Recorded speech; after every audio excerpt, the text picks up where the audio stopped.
Buongiorno Bikers, I'm Farax and currently cleaning because it's all over the place. If you ever tried game development or even D&D DMing, you might know that a common occurrence with creating is to insert reference to your favorite piece of media, that being video games, movies, comics and such. Well, let me tell you that RUINER, the game that we will talk about today, is one of those indie games where you feel the indie part a lot. If you've seen my video on Guilty Gear Strive, you know that I'm in love with Cyberpunk. The aesthetic is great and the themes are always interesting, not only in the video game, but in every major piece of media with the Cyberpunk aesthetic and themes. So while I was scrolling in the PlayStation Store and I see a Cyberpunk Hotline Miami, I instantaneously put it in my wishlist and bought it for a couple of bucks. The game starts with a gorgeous cutscene that bleeds aura.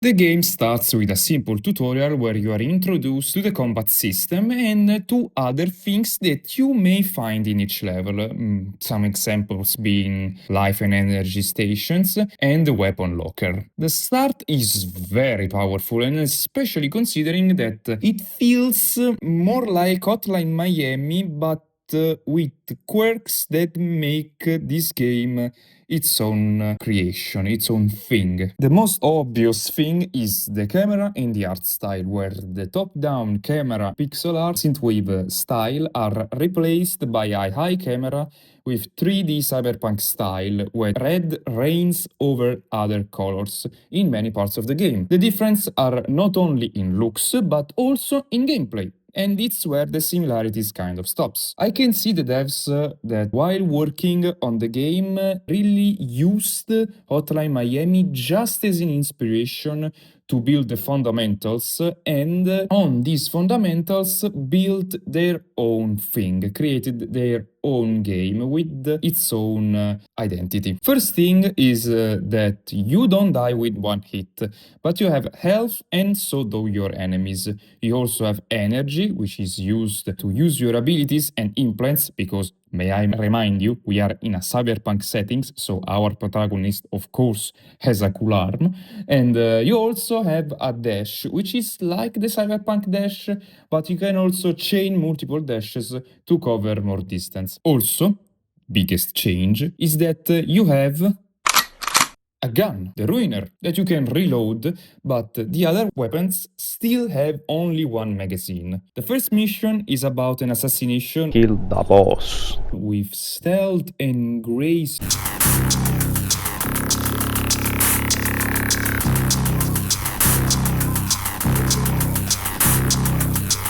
Think of fire.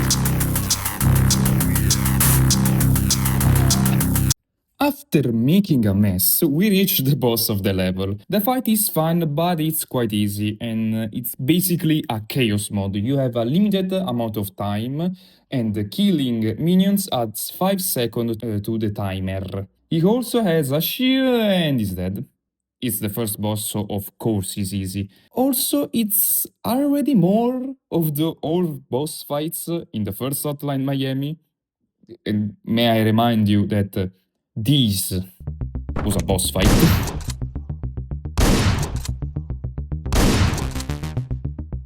We then try to open the door, but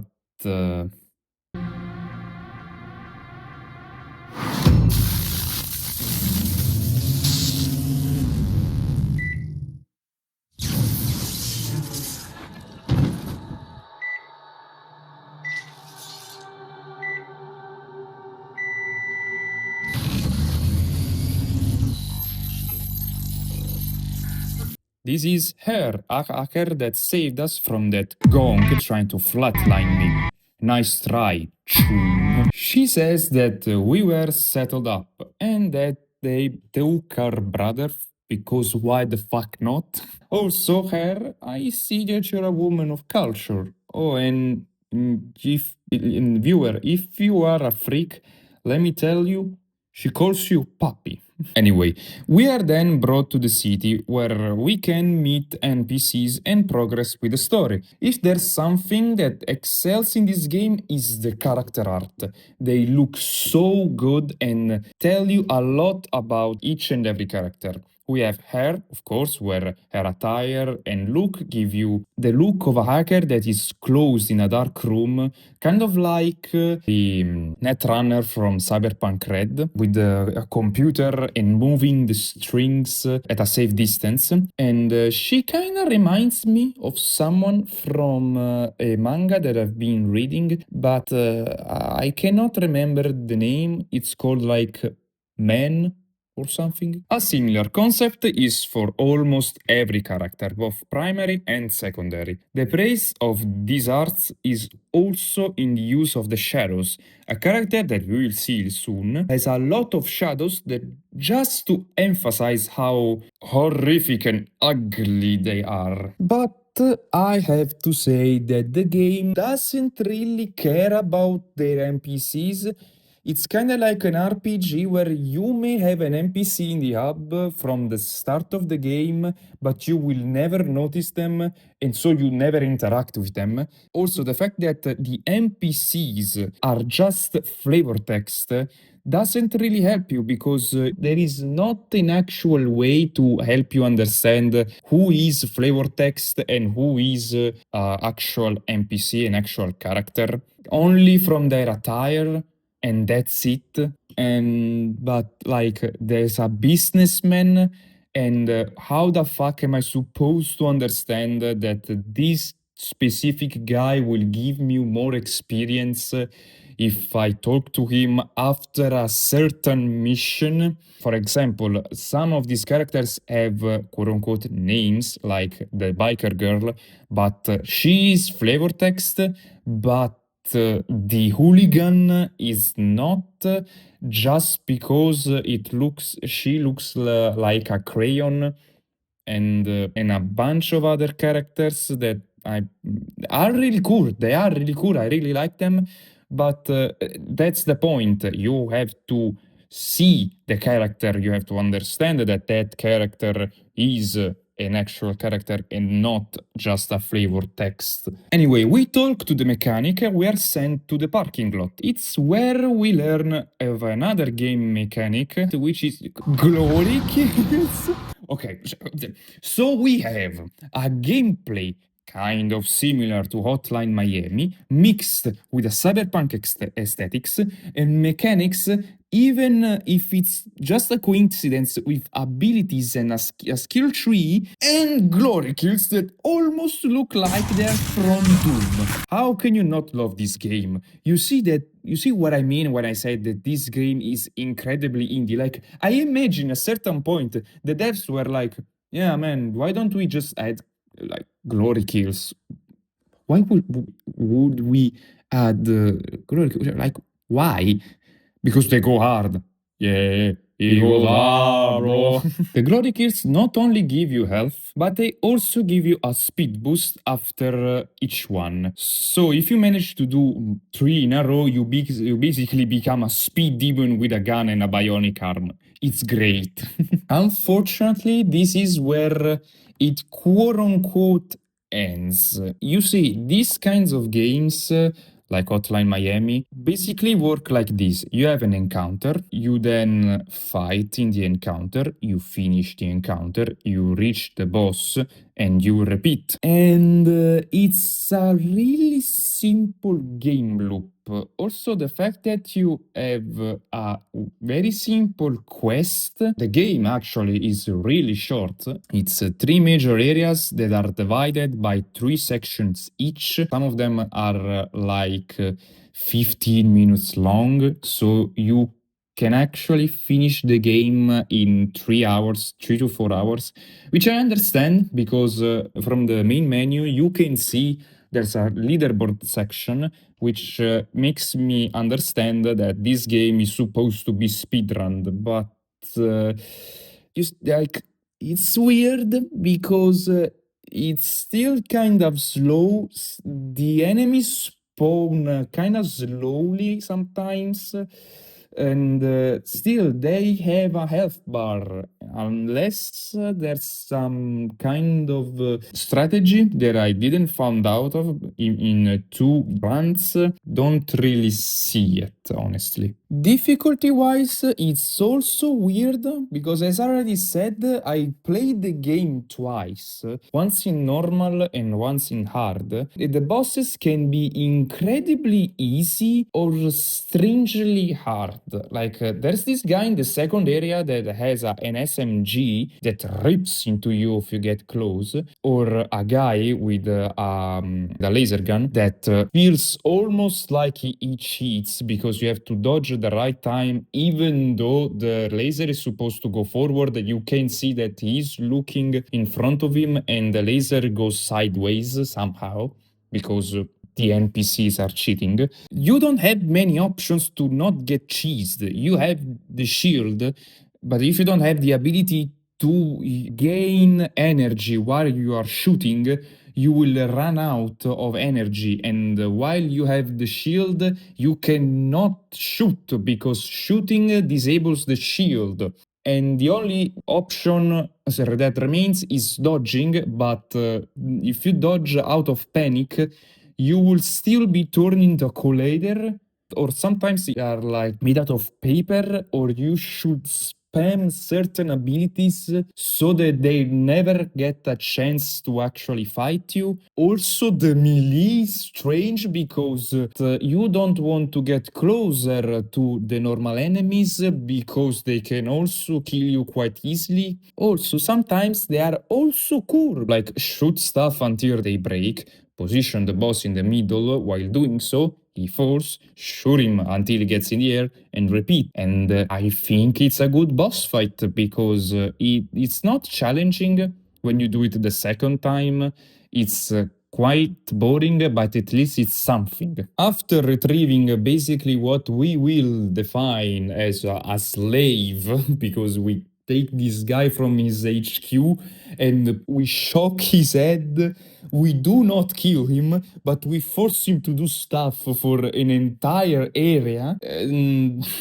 Okay. The final part is actually to go in to retrieve your brother, and it's the best part of the game in almost every aspect. There are eerie moments, cool characters, and the place looks cool, but the boss fights are again quite easy and simple. Speaking of both the final part of the game and the area before, there's this boss fight that is called Mother Unit that is used like 3 times. No, actually, it's 4 times because it's the first time you encounter the Mother Unit, you defeat it, and it goes in a repair state. You destroy the things that are supposed to repair it, you then fight it again, you defeat it, you then go with Trafficking, that's his name, say hi to Trafficking, and fight it again. And also it's literally the same boss fight,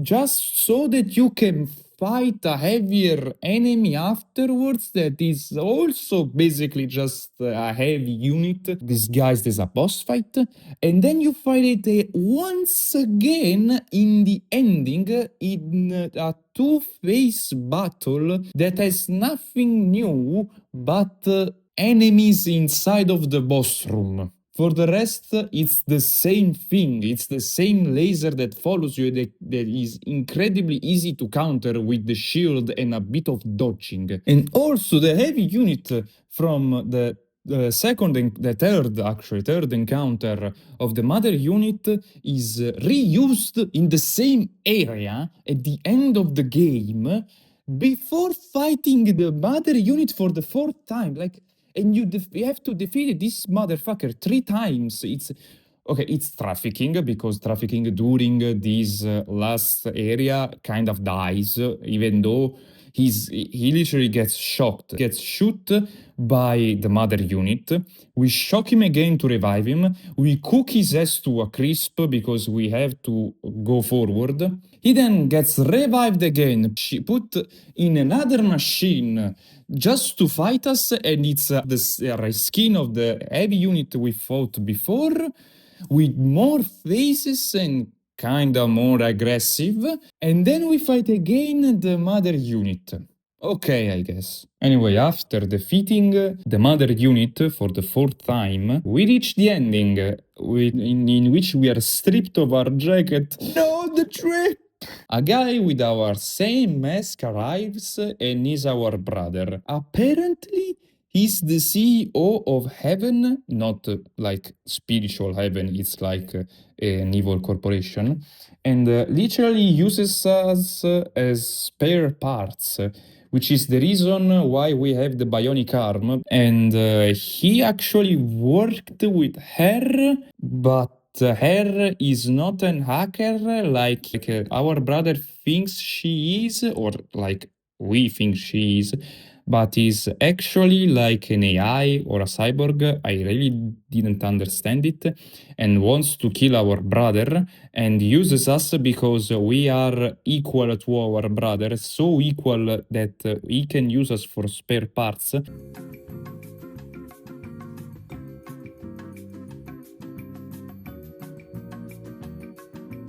The last fight is my favorite because it's you against a big and fast horde of people and heavy bosses with a timer.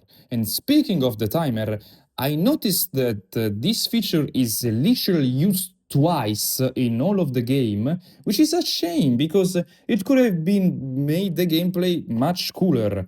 It doesn't have to be like at the start and like here in the ending, where if you're too slow, you literally die because they fry your brain, but could have been a cool reward, or maybe you have to escape from a bomb or a particular death squad or something. It's kind of a waste. And I know there's a timer for every encounter, but it's not a heavy thing like, oh no, I have to be faster or I have to be cleaner or cooler or something. We kill our brother, shocking him like we did with every other person. We escape and we go to the credits where the game fucking crashed. Yes, because the reason why I wanted to replay the game is because after the first area, I basically lost all the footage. The reason why is because, like a dumbass, I forgot to save it in the second session, and in the third session, when I've finished the game for the first time, after reading RUINER in the end game credits, the game crashed and I lost all of my data. Hell yeah! It may sound like I'm shitting on this game, but I'm actually not. It's not that the game is bad, it's that I am kind of disappointed. Not because I was expecting something better, but I can see the vision. I respect the game and it's fun. It's also a lot of times it's on sale, and that's why I bought it. It was like literally 2 or 4 euros. It's very cheap. The game is very fun. And that's what I'm trying to say. It's very indie build. Outside of the references and how like hair speaks, very indie build. The gameplay is good enough. I would have preferred a more Hotline Miami-like gameplay so that you are faster but also more fragile. The abilities are good, but sometimes either feel useless because you don't have a consistent way to use them, unlike RAM in Cyberpunk. Some other abilities are not that great, and the fact that you have to obtain them all via skill points is not helping the game. In my opinion, they should have gave you more abilities for free, or at a much lower cost. Some abilities cost 3, and it's absurd that a grenade costs 3 points when I can get the stand grenade that also costs 3 points, or even just upgrade the Ruiner, which is the gun that you could use for much longer, or level up yourself. You can have more energy and more HP. I have to choose between survivability or more stuff. In my first game through, I wanted to unlock everything because I thought the game would have been longer, so that I could not actually max out everything, but at least having a lot of the things in a much higher level. And some abilities are way too strong, like the overdrive. I have discovered the overdrive in the second playthrough, and also the MP grenades in the second playthrough, and I've used them a lot, and they are very powerful. The MP grenades stuns the enemy for a long time. You can chain it, and some bosses will get shredded because you can just hit them with a melee weapon or a short-range shotgun, or use overdrive to just walk and dodge, not only physically but also like mechanically using the dodge, and you will dodge, in fact, a lot of the attacks. But in the end, you have, for the same price of to unlock it, a supply drop that gives you weapons when the game is supposed to incentivize you killing people to get more weapons. It doesn't make a lot of sense, honestly. But still, the game can be really fun. I don't think he's as addictive as Hotline Miami, but I still think that the game is great. The game is good and the game is fun, because I wouldn't play it for the second time if I didn't enjoy it at least a little bit. The game has a lot of potential, and I hope that it will be expressed with Ruiner 2. Yes, while writing this video and recording this video, and the time that I put in studying for exams, oh my fucking god, I hate university. Welcome drug dealing. They announced a sequel, and it will be an online RPG like Diablo, but with the mechanics of Ruiner. It sounds really cool. It will probably a good stick to relax the itch of an online mode for Cyberpunk. Hopefully it won't be $70, 70 euros, and so that I can play it sooner rather than later. And with that being said, stay awesome, be kind, and ride safe.